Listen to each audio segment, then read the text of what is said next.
Good morning children, welcome back. In the previous video we have seen about the resistance and the resistivity. Okay, so here we are going to see about the resistors that are arranged in a series. Okay, see the cell diagram given over there, the circuit diagram. Okay, you can see over here the resistors are arranged in a series. Okay, R1, R2 and R3. Sorry children. See over here, you can see over here the R1, R2 and R3 are arranged in a series. Okay, that is V1, V2, V3, that is the potential differences across the resistors. So when three resistors R1, R2 and R3 are connected in series across A and B, A and B are the end points of the resistors. Okay, so what happens now? The current in all resistors is same. Okay, this is also a law. Okay, a type of law which you have to remember. You do not have to write it in your own words, remember in parts. Okay, the first point is the current in all resistors is same. The total potential difference, that is the voltage across the resistors, is equal to the sum of the voltage across each resistors. That is, if you count the resistance, okay, if you count the potential difference in R1, R2 and R3 and you add those, that is V1 plus V2 plus V3, you get a V, that is a total voltage will be the equal. Okay, then the equivalent resistance is the sum of the resistances of each resistor. The same way, that is the RS, that is the resistor in series, is equal to R1 plus R2 plus R3. If you combine R1, R2 and R3, you will get the combination of all three resistors. Okay, so this is resistor in series. Now this is the resistors in parallel. In the previous what we have done, the R1, R2 were arranged in a series. Now here what they have arranged in a parallel manner.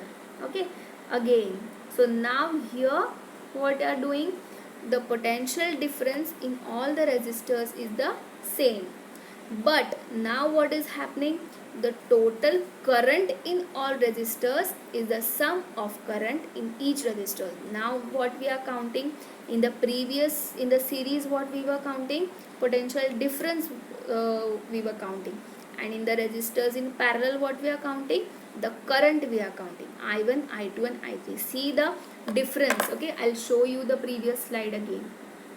See here what we were counting, V1, V2 and V3, correct, and in the parallel what we are counting, we are counting I1, I2 and I3. Okay, see the difference. So the total current in all resistors in the sum of the current in each resistor will be I is equal to I1 plus I2 plus I3. But now equivalent resistance will be the sum of reciprocals of each resistance. That is 1 upon Rp is equal to 1 upon R1 plus 1 upon R2 plus 1 upon R3. Why? Because the current is increasing. If the current is increasing, the resistance will go down, and therefore it is reciprocal is taken over there. Okay, did you understand why the reciprocal is taken? Because if the current is increasing in it, the resistance will become low, that is inversely proportional. Okay, that's why the reciprocal is taken in the parallel one. See over here, you can see the parallel and the series one. Okay, the resistors are connected in the parallel and the series. Next concept is of heating effect of electric current. Okay, if current I flows through a resistor of resistance R and T will be the time for which charge Q flows through it, then work done to move the charge to the potential difference V will be W is equal to Q into V. Okay, W was what? Work done is equal to force into displacement. So instead of force what we are adding? Charge. And instead of displacement we are adding potential difference. That's why Q into V, that is charge into potential difference, and therefore P is equal to W upon T, the power what you can say, the you have the PAR formula. Okay, PAR is equal to work done upon time. Okay, the rate of doing work is work upon time. So that's why W, you have to substitute the W formula, that is the Q into V upon time, and that's why Q upon T is equal to I. We have already seen the formula of electric current, that is charge upon time, and that's why you have to substitute Q upon T as I, and that's therefore P is equal to V into I, or heat energy supplied is equal to P into T. According to Ohm's law, V is substituted as IR, and that's why heat produced H is equal to I square RT. Okay, you have to just remember the formulas, that is W is equal to Q into V, PAR is equal to W upon T, I is equal to Q upon T, and then V is equal to IR, and you have to just substitute these values. Okay, in textbook you can see this derivation, that is the heating effect of electric current. And now what is use of this heating effects of electric current? The heating effect of electric current is used in the electrical appliances like heater, iron, room heater, immersion heater, electric kettle, hair dryer, etc.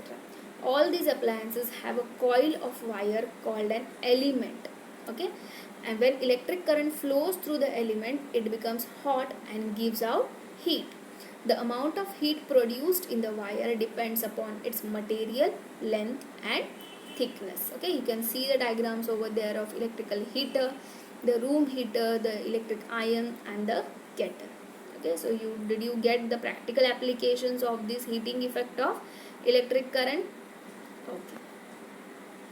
Again, one more use of heating effect of electric current is the electric fuse. Okay, electric fuse, you see the diagram over there, you have seen this electric fuse in your house, correct, or a building down in a parking area. So what does this fuse does? Okay, electric fuse is a safety device used in electrical circuits which protects the electrical circuits and appliances and prevents fires. Electrical fuse is used in all electrical circuits in the buildings. What does electric fuse does? It has a wire which melts quickly and break when large electric current flows through it, and that's why we say when there is a lot of lightning, or if the lightning falls on any pole or something, so what we say, fuse शायद fuse गया हुआ है, in Marathi you say fuse उडाला असेल. So उडाला असेल means what? The wire which is connected to the flow of electrons, that gets melt due to the overheating of that wire. Okay, so means what? When there is a very large amount of electricity or large amount of electric current flowing through it, then this electric wire gets melt and the fuse detaches this electric circuit, and then there is the electricity is gone. Okay, you can see the diagram over there. The wire is fuse wire is there in between, and when there is electric load of electric current, what happens? The wire gets melt and the circuit is broken down. Okay, so now how this electric energy and how this electric power is measured. So the electric energy is measured, as we have seen the formula, is the work done to maintain the flow of current in the conductor. Correct? Electric energy is a work done to maintain the flow of current in the conductor. So how it is measured? It is the heating effect of electric current, what we have derived the formula. W is equal to I square RT, or H is equal to I square RT, and it is measured in the joules. And what is electric power? It is a rate at which electric current is used. Same the formula will be, but just you have to remove the T. Okay, so that is power is equal to I square R, or power is equal to I into V, and the SI unit is watt. 1 watt is a power when 1 ampere of current flows across a potential difference of 1 volt. Therefore the 1000 watt is equal to 1 kilowatt.